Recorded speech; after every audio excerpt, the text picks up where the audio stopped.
itu bukan salah kamu. Salah kamu! Tapi kalau kamu kesini nggak aktif untuk sharing, gimana saya bisa bantu?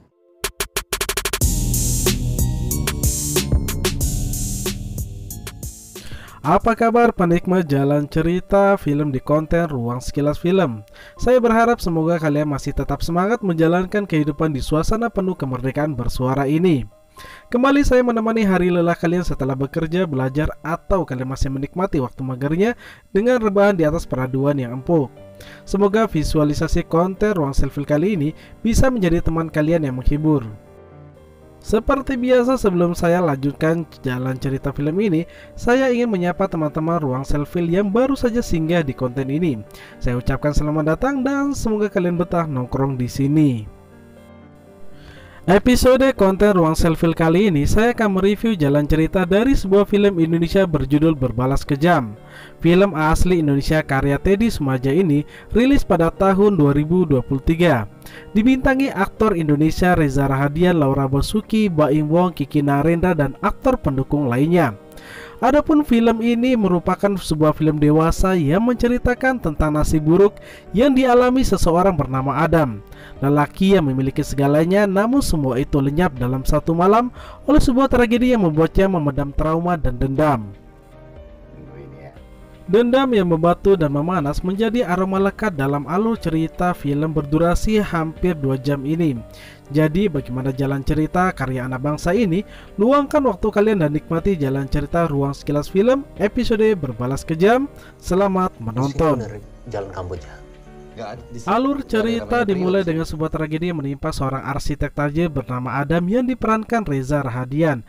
Kebahagiaannya di hari ulang tahunnya terenggut tragis di malapetaka yang tidak pernah ia bayangkan akan terjadi. Malapetaka yang akhirnya membuatnya harus melihat dengan mata kepalanya sendiri istri dan anaknya meregang nyawa oleh aksi yang dilakukan oleh kawanan perampok suatu malam di rumahnya. Para perampok ini berjumlah 3 orang yang berhasil masuk ke dalam rumah Adam. Mereka terlihat membabi buta mencari barang-barang yang berharga untuk mereka bawa kabur. Namun mereka menjadi sangat panik saat anak dan istri Adam yang tiba-tiba berteriak. Tidak pakai lama, salah satu dari perampok yang berbadan gempal menarik paksa anak Adam dan membunuhnya seketika. Sementara itu, dengan napas yang sepenggal, istri Adam mencoba untuk bangkit dan melukai salah satu perampok tersebut dengan menancapkan sebuah pecahan kaca di mata perampok itu. Sebelum pada akhirnya wanita tersebut tewas oleh luka yang dia terima sebelumnya. Semua peristiwa tragis ini Adam saksikan di depan matanya tanpa bisa melakukan apapun karena dia dalam kondisi terikat, di mana peristiwa ini lantas menimbulkan luka traumatis yang teramat dalam. Adegan berlalu 2 tahun kemudian. Adam yang kini hidup seorang diri masih tidak bisa menerima kenyataan bahwa anak dan istrinya telah tiada. Dalam scene ini terlihat Adam yang begitu urakan dengan rumah yang begitu berantakan. Bahkan pekerjaannya sebagai seorang pekerja desain di sebuah kantor tidak lagi bergairah. Melihat hal ini, bos sekaligus rekan kerjanya bernama Kinan mencoba memberikan nasihat kepada Adam agar bisa bangkit untuk menata hidupnya. Mendapat nasihat tersebut, Adam malah menyanggah tentang kondisi dirinya. Namun pada akhirnya, Kinan memberikan sebuah solusi untuk karirnya dengan cara menemui seorang psikiater.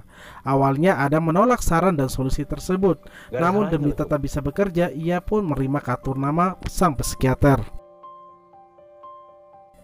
Singkat cerita, Adam akhirnya memutuskan menemui psikiater tersebut demi bisa melanjutkan pekerjaannya. Adam berkenalan dengan psikiater yang bernama Amanda yang diperankan Laura Basuki. Singkatnya, ketika bertemu dengan Amanda, Adam langsung berbicara meminta rekomendasi darinya yang menyatakan bahwa dirinya dalam kondisi baik dan diperbolehkan bekerja. Namun sayangnya Amanda menolak halus permintaan Adam.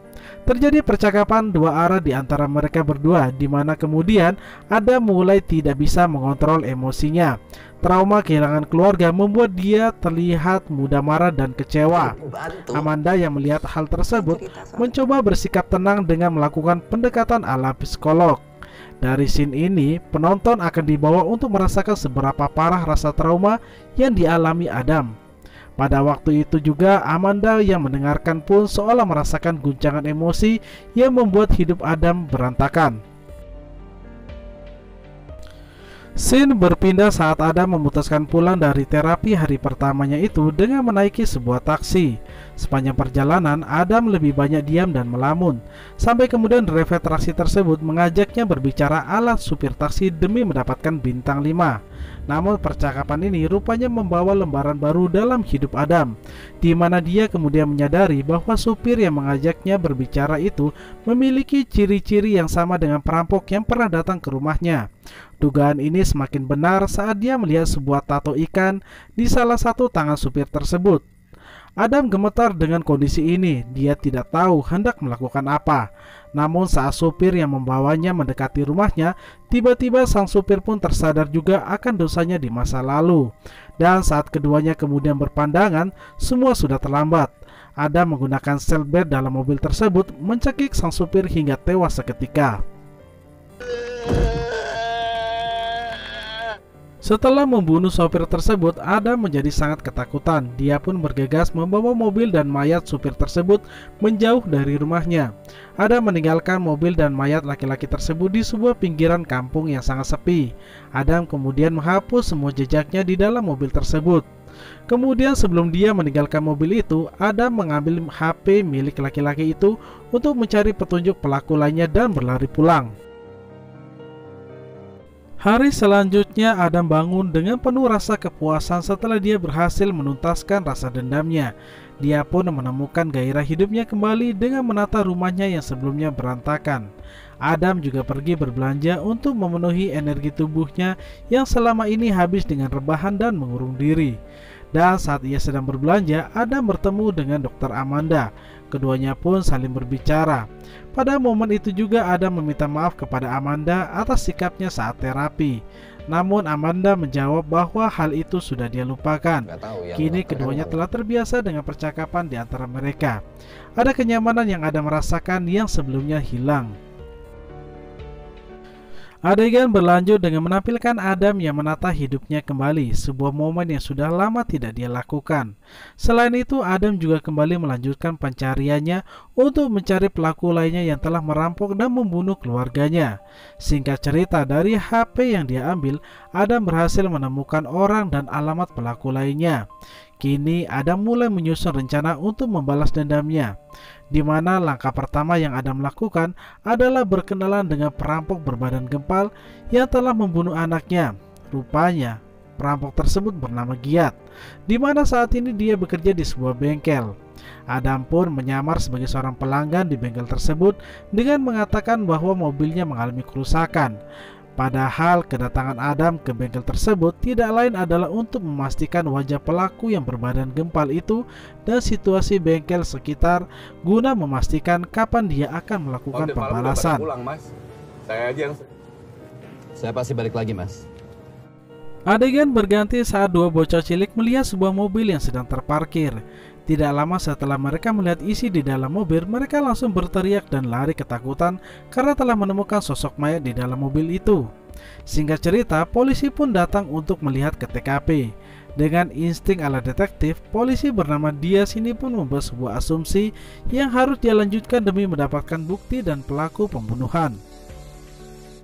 Adegan kemudian berganti kepada Adam yang kembali melakukan terapi kepada Dr. Amanda.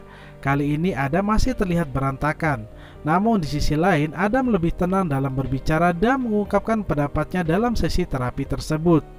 Singkat cerita, setelah sesi terapi selesai, Adam pun pergi ke sebuah toko pipa untuk membeli beberapa pipa dan merakitnya secara sistematis. Rupanya alat-alat yang dia beli itu akan dia gunakan untuk melancarkan aksi balas dendam selanjutnya. Scene berpindah ke kantor kepolisian, di mana polisi mendapatkan petunjuk tentang mayat yang baru saja mereka temukan, di mana mayat yang berprofesi sebagai supir taksi online ini ternyata memiliki catatan kriminal yang beragam. Kini polisi Diaz pun menyadari bahwa kasus yang dia usut adalah sebuah pembunuhan terencana demi sebuah balas dendam yang belum tuntas. Waktu berlalu, Adam kini tengah bersiap menuntaskan dendamnya kepada pembunuh anaknya itu. Secara perlahan, Adam memasuki bengkel yang sudah sepi. Bengkel itu hanya menyisakan Giat dan Adam saja. Hanya sedikit percakapan basa-basi di antara mereka. Selanjutnya Adam pun kembali mengingatkan tentang peristiwa masa lalu yang menewaskan istri dan anaknya. Seketika itu Giat pun ingat dengan peristiwa itu. Dia mencoba meminta maaf atas kesalahan yang pernah terjadi. Dia pun mengatakan bahwa dirinya sudah berubah. Dia bukan lagi seorang perampok, apalagi seorang pembunuh. Namun permintaan maaf dan penyesalan itu sudah terlambat bagi Adam. Selanjutnya terjadilah perkelahian di antara mereka berdua. Keduanya saling memukul dan menghindari serangan. Hingga pada akhirnya sebuah besi panjang menghantam kaki Giat. Dengan kondisi seperti itu, dia pun dengan mudah dilumpuhkan oleh Adam dan kemudian diikat sedemikian rupa. Adam pun membuka sebuah jam tangan milik Giat yang rupanya itu adalah milik Adam yang merupakan kado dari istrinya. Setelah itu dengan amarah yang memuncak, dia pun menghabisi nyawa bapak bertubuh gempal tersebut. Kini pencarian Adam hanya menyisakan satu lagi perampok yang harus dia cari. Peristiwa pembunuhan kedua ini kemudian kembali memancing polisi yang sama untuk datang memeriksa. Kematian montir bengkel ini membuat asumsi polisi ini pun semakin yakin bahwa pembunuhnya adalah orang yang sama dan berkaitan dengan pembunuhan supir taksi sebelumnya. Dia pun kemudian memeriksa sekitar guna mengumpulkan bukti yang ada, di mana dengan insting polisinya dia pun tahu kemana dia akan mencari bukti penguat selanjutnya. Adam akhirnya diterima bekerja kembali di kantornya. Perubahan emosional yang lebih baik dan terlihat lebih stabil membuat Keenan meminta Adam untuk kembali bekerja. Dan benar saja dalam waktu singkat Adam kembali menemukan performanya sebagai seorang arsitek. Pekerjaan ini kembali menghidupkan asa dari seseorang yang telah terpuruk selama bertahun-tahun. Perubahan positif ini tidak hanya menyenangkan bagi rekan kerjanya saja, tapi bagi Adam khususnya. Dia yang merasakan perubahan ini kemudian memutuskan kembali untuk bertemu dengan Amanda, dokter psikiater yang menurut Adam sangat berjasa dalam mengembalikan Adam yang telah terpuruk. Singkat cerita, Adam pun mengucapkan ungkapan terima kasihnya kepada Amanda, di mana perubahan yang dia rasakan adalah sebuah perasaan jiwa yang kembali setelah hilang sejak peristiwa kehilangan istri dan anaknya. Sementara itu, Amanda yang mendengar kabar bahwa Adam telah diterima kembali bekerja membuat Amanda sangat berbahagia. Bahkan untuk merayakannya, keduanya sepakat untuk makan malam bersama. Kini aroma makan malam pun seolah berganti menjadi aroma cinta di antara keduanya. Adegan berganti saat Adam kedatangan tamu para polisi di suatu pagi saat ia akan berangkat bekerja. Adam terlihat panik, namun ia mencoba untuk menenangkan diri. Rupanya polisi ini hanya datang untuk meminta keterangan Adam terkait dua korban yang dibunuh oleh seseorang yang memiliki dendam. Adam yang tidak memberi keterangan apapun, bahkan dia juga tidak mengatakan bahwa dia mengenal korban tersebut. Namun sayangnya sebelum polisi itu pergi, dia menemukan barang bukti yang berkaitan dengan kasus ini. Walau seperti itu, barang bukti tersebut belum bisa menjadikan Adam sebagai tersangka utamanya. Mobil seperti ini asal dibawa ke bengkel yang ngerti dia pasti aman. Dan sesampainya di markas polisi, dia pun kembali mencocokkan dan mengaitkan antara kasus yang pernah menimpa Adam dengan pembunuhan yang terjadi baru-baru ini. Dan dari bukti dan insting yang dimilikinya, polisi ini pun tahu kemana dia akan mencari informasi selanjutnya. Adegan berganti saat Adam datang ke rumah Amanda. Saat itu Adam telah berjanji dengan Amanda untuk berkunjung dan bertemu dengan saudara laki-lakinya. Dan alangkah kagetnya saat Adam tahu bahwa ternyata saudara laki-lakinya tersebut adalah Carney yang diperankan oleh Baim Bong, orang terakhir yang sedang Adam cari dan bertanggung jawab atas kasus kematian keluarganya. Seketika rona muka Adam pun berubah. Sedangkan Carney mencoba juga untuk tenang, di mana sepertinya dia juga telah mengetahui bahwa Adam adalah salah satu korban kejahatannya di masa lalu. Walau seperti itu, keduanya bahkan ketiganya mencoba untuk basa-basi di meja makan. Amanda dengan cerianya menceritakan kembali tentang abangnya yang selalu ada untuknya sejak kecil. Keceriaan di meja makan ini pun kemudian berakhir saat Amanda tiba-tiba pergi. Obrolan kedua laki-laki ini pun mengarah kepada Adam yang ditinggal mati oleh anak dan istrinya. Dengan suara yang bergetar, Adam mencoba untuk tenang. Aroma dendam, diredam oleh cinta yang membuat Adam tidak bisa melakukan balas dendam di depan Amanda. Singkat cerita, acara basa-basi makan pagi pun usai dan Adam meminta izin untuk pulang kepada Amanda. Sepanjang perjalanan hingga di rumah, Adam merasakan sesak setelah bertemu Carney. Kini dia pun siap membalas dendamnya kepada orang terakhirnya itu. Dia menyiapkan rencana dengan alat yang akan dia gunakan. Sementara itu di kantor Amanda, dia mendapat tamu seorang polisi. Singkat cerita, polisi ini menanyakan tentang Adam dan kondisi kejiwaannya, sembari mengatakan bahwa Adam mungkin pelaku pembunuhan berantai yang terjadi akhir-akhir ini. Awalnya Amanda membantah pernyataan polisi yang telah menuduh kekasihnya itu sebagai seorang pembunuh. Namun saat polisi tersebut mengaitkan dengan kasus pembunuhan istri dan anaknya Adam, Amanda pun tersadar. Dan kembali Amanda memutar semua rekaman terapi Adam demi mencari kebenarannya. Hingga pada akhirnya Amanda menyadari bahwa orang ketiga yang sedang Adam cari adalah kakaknya sendiri, yakni Carney. Kini Adam menuju ke rumah Amanda untuk menyelesaikan dendamnya. Dia datang untuk mencari Carney. Dan saat dia menemukan lelaki itu, rupanya Carney telah menunggu kedatangan Adam. Pada saat itu terjadi percakapan di antara mereka. Sama seperti dua pembunuh lainnya, Frankie dan Giat, Carney pun meminta maaf dan mengakui bahwa dirinya menyesal atas perbuatannya di masa lalu. Carney mengatakan bahwa kini dia hanyalah seorang lelaki yang mencoba untuk memperbaiki hidupnya. Namun Adam kembali menolak penyesalan itu. Adam lebih memilih untuk menyelesaikan dendamnya hingga akhir. Dengan senjata yang dia bawa, Adam mencoba untuk membunuh Carney. Namun sayangnya Carney melawan. Keduanya pun terlibat pertikaian dan adu jotos. Dengan satu kesempatan yang dimilikinya, Adam berhasil memukul Carney dan jatuh.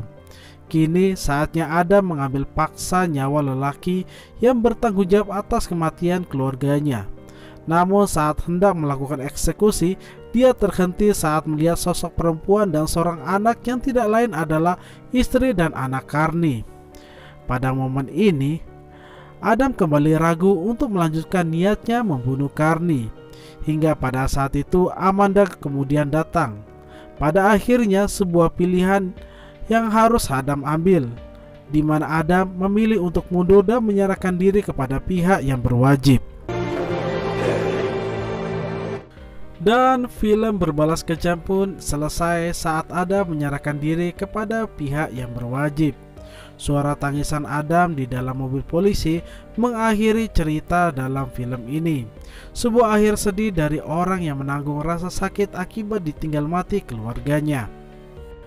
Terima kasih kepada teman-teman yang sudah menonton jalan cerita film ini hingga akhir. Silakan berikan pendapat kalian di kolom komentar agar episode Ruang Selfie bisa lebih baik lagi ke depannya. Sampai jumpa di episode selanjutnya. Sampai ketemu di Ruang Sekilas Film.